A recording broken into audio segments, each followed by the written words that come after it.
Katy, welcome to the podcast. How are you? I'm very good, thank you. How are you? Good. Yeah, it's good to have you on. It's nice to be here. Well, before we get into the Liverpool side of things, I want to talk to you about your music. So, I know obviously it doesn't just click overnight. It takes a lot of time, a lot of hard work to get to 12 million streams on Spotify. just throw that in there. How much has gone into it then? So, where did it all start? I've been doing it forever, you know. If we go back to the very, very beginning, I was inspired by my great granddad at a very young age. Whenever I'd go and visit, he was playing his keyboards and his organ and getting his violin out, and it just impressed me so much. And I just loved seeing the passion he had for it. So I think I just wanted to be a part of it, really. And they're the two instruments I started off on, and that's kind of how music just became a passion. And it just grew from there. I tried guitar. That one is the one that kind of stuck for the longest time. And writing songs is just something I've always done. Like the earliest memory I've got of writing is being in the infants. I was such a dramatic kid. Oh, this sounds so sad what I'm about to say. But I have this really vivid memory of like walking around the yard singing a song about how I had no friends. I had loads of friends. Oh, I just obviously was in a mood that day. I was like, ah. And I remember standing by this tree with white bark while I was like playing with the bark and making this song up. So I've been writing songs forever. I think it's just always been a way of like me expressing emotions and feelings. But yeah, did it in school, did it in uni, went to Lipa, made a lot of friends who again inspired me to just keep developing, and then it just grew from there. And now I'm in the dance scene and I'm not looking back. It's just there. I've just found a home yeah. here. So So yeah, you started in pop music, is that right? it is. Yeah, yeah. How did you go from that to dance? Well, they kind of like went alongside each other quite nicely for a long time.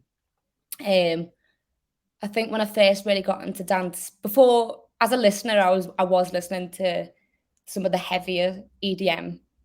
Um, but it wasn't until really like university I joined a band with a couple of friends called the band was called Halen, and when we went down to a duo, we kind of wanted to do something similar to Aluna George and Disclosure. So we had my friend Reese who did all the music and was on drums live, and I was like the front man and singing. And I think at the time that was quite commercial dance, so the pop writing went really well with the dance that we were doing.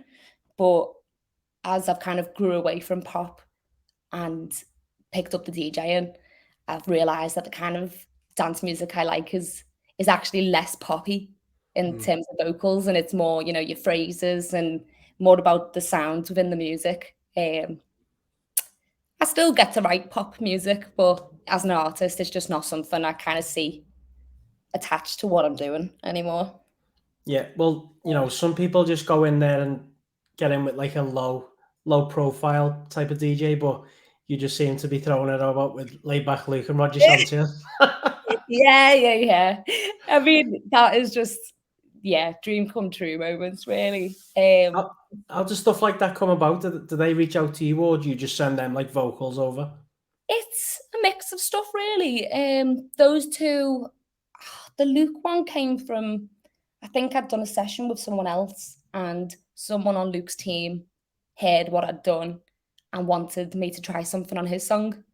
I had a go, and they just liked the first take that I did. So that was yeah, that was quite nice. And then the Roger one that came through our publisher. We have the same publisher, and I was writing for his fiancee Kristen, and we just all got on really well. Really enjoyed working together, and then half a year later, I'm flying out to Miami to write for him. So yeah, do you know what? You just be nice to people, and you can get little rewards off the back of it. And I think that one, I think we just all got on so well in the day for writing for Kristen that they must have thought, "You go on, we'll bring it over." What was the pinch me moment? Um, Probably the Luke one that came first, and it's weird how that one kind of happened. I remember I was coming back from London, um, after doing a couple of sessions, and I was on the phone to my manager just having a catch up, and we were talking about like what kind of features I need to do next. And he said, I want to try and sort some sort of feature, or maybe we do like a remake of a Scouse anthem. We need to like solidify your name in the dance scene over here. So he was like, you know, like Show Me Love, but not Show Me Love because it's been done a million times. Yeah. Like, yeah, something like that with someone like that would be perfect. And I can't even remember how long later, it must have been like a week later or something. I was driving somewhere, and I saw notification pop up above the maps on my phone, and I just seen my name next to Laidback Luke, and I was like, what the I can't swear, can I? You can. You can. What clip is this? And when I stopped driving, I was just like, holy crap, what the hell? That was definitely a pinch moment. It was kind of like reread it a million times just to make sure I'm getting this right. So that was, I think the universe was listening that day. Yeah. And when I was chatting to Sam, my manager, and yeah, decided to cheer me up by putting us in a session together. That's unbelievable, isn't it? Mm. So, Could You Be the One? That's your latest release, is that right? No, the latest is with Roger, so that was Keep It Moving in June. Could You Be the One with Luke was January, so that's how we started the year off. Right, okay, so we're going to introduce your latest one at the end. So if you can do an introduction at the end, what I'll do is I'll put a clip of it at the end, and then I'll sort it all out. Right, okay, so you've just dropped a bomb on everyone today then, and obviously it's a massive moment for you. You're playing at Creamfields. How did that come about, and how do you feel about that to begin with? Do you know what? That's just my agent. She's just absolutely smashed it out the park with that one. So yeah, I think maybe they like get a Scouse girl on. I think I think a lot of these kind of events and a lot of companies and stuff, they want to kind of uplift female DJs and producers a lot more, and that's obviously really nice to see. So yeah, maybe that's come into it. But my agent, she's just Helen, give it a little shout out. Smashed it, babe. But, yeah, no, that was really nice to announce today, and it's gone down quite well. So yeah, that's good one. Is there going to be any collabs? Possibly not. I don't think on this one. I'm going to be DJing and singing while I'm DJing. Right. That's a new thing I've not done before, but I am the queen of winging things. I am going to practice, obviously, but I hope so. I'm quite good at getting thrown in the deep end, and yeah, even if it goes wrong, as long as my face says it's not going wrong, no one knows. So. Well, obviously, Creamfields coming up pretty much the next week. Where can everyone else see you soon? In terms of live gigs, I think this might be the only one I've got booked in for now, but we are planning something for later on in the year. I can't say what or when because I'm not quite sure, but there will be more info. So the best thing to do is just follow me on Instagram at Katy Alex Music, and any info will get dropped there first. So yeah. Okay. So you played at the Boss Night the other night. It's some event, isn't it? It's bloody mad. Yeah, this one was a bit more tame. There was some kiddies there, so it was quite funny playing a bunch of tech house tracks to all the kids. How did it go down? Yeah, it was sound. Yeah, they loved it. You know, the Boss Night lads loved it. Everyone was just in a really good mood. Obviously, the players coming out. It was just a really nice night to be a part of. Did you know about that? I knew about the players, yeah. Scumbag. It was one of them. Don't tell anyone. I suppose it's the like, if you go telling everyone these people are showing up and then they don't, then you look a bit like a fool. But yeah, I was like stood backstage and Alison sat behind me like 2 meters away, and it's one of them. You like everyone was stood there just staring at him like, do we go and ask for a picture? But yeah. It's a good job no one did, because I think that was a few minutes before he got up on stage and played guitar. So yeah, he looked quite nervous, to be fair. Did he? Yeah, a little bit. I think I've seen someone took a picture of him backstage, and he does look it. Yeah, I got a little video I'll send to you, but I know a couple of my mates ended up getting a little sneaky picture. I think that was after he got off stage. So yeah, he didn't do the same. So you're a massive Red, and you've done quite a lot of work with the club over the last few years for the LFC retail. What's it like seeing your mugshot on pictures? It's nice. I love it. Obviously, like the stuff that's been on Instagram, it's always really nice and it's nice to share. But the best moment I've had from that is the main retail shop outside Anfield. There's actually a massive billboard. I'm probably like bigger than the size of a house. And it's just my face. It's that when I saw, actually someone sent a picture from the car window and I was like, what? I had no idea. No one told me. And then I think I saw it a few days later myself. And yeah, it was a bit of a shock, but it was nice to see. And it's Don't just they always tell you been stuff like that? not usually, to be honest. They're probably just too busy and forget to tell us. True. Yeah, it would be nice. Would have been nice to have been told, but also it was a very nice surprise. So I don't mind too much. Yeah. Well, you got to meet up with Jurgen at the AXA training centre as well. Yeah. From your video, I take it you was just a little bit excited. I was so nervous and excited. Literally, like I was stood at the back of the room, and it's like he wasn't even a real person. It was like I can't even describe it. It was the most surreal moment. I don't think I've ever been that starstruck ever. There's like Really? no musician or DJ on earth who could make me feel that way. Even like 3 people away from going up to get my picture, my heart was like, oh my God, I can't take this. I kept turning around to the manager like, I can't breathe. I genuinely can't breathe. And I obviously on the video you can tell my voice is like very high pitched. I didn't mean for it to come out that way. I was just like, hello.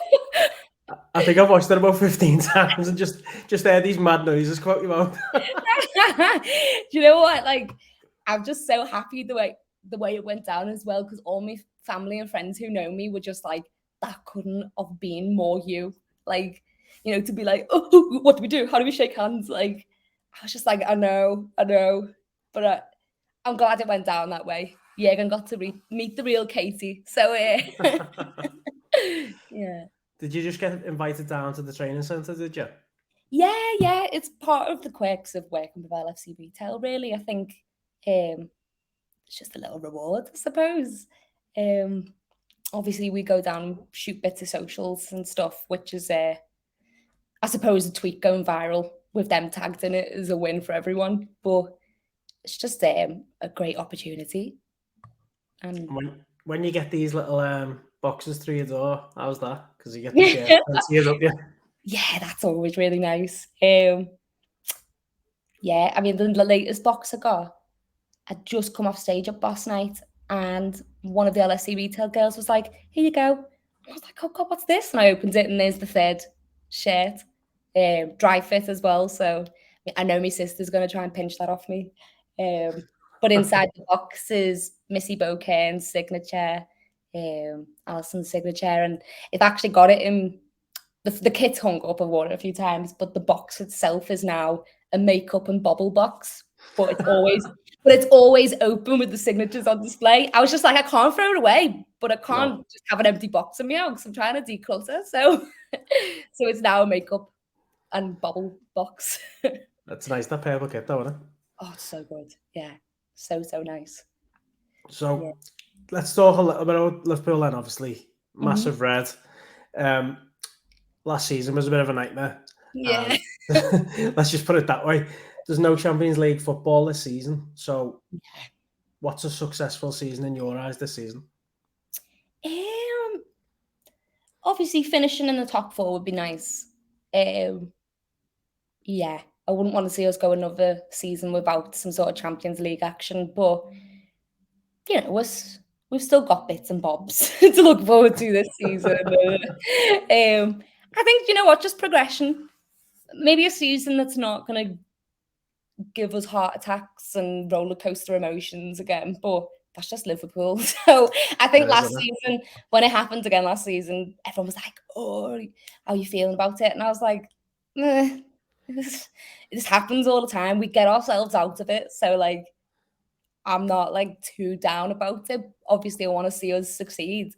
But I think as well, like, there had to be change. We saw, you know, we knew some players were coming to the end of contracts. We kind of, you know, with Bobby moving on, it kind of felt to me like the end of an era in a way, but I'm not going to be like too negative about it and say, oh, doom and gloom. Like, I trust in Klopp, so we'll bring it back.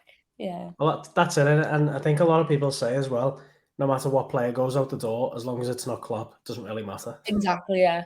No, the day he leaves, I'll have to rethink being a Liverpool fan. If when you see these comments, people like Klopp out, and you're like, what are you talking about? Delete your account. I've seen so many in the last few days, especially because of obviously the transfer situation, all the Twitter virgins, let's call them, losing their minds. He's the last one out the door, the last one.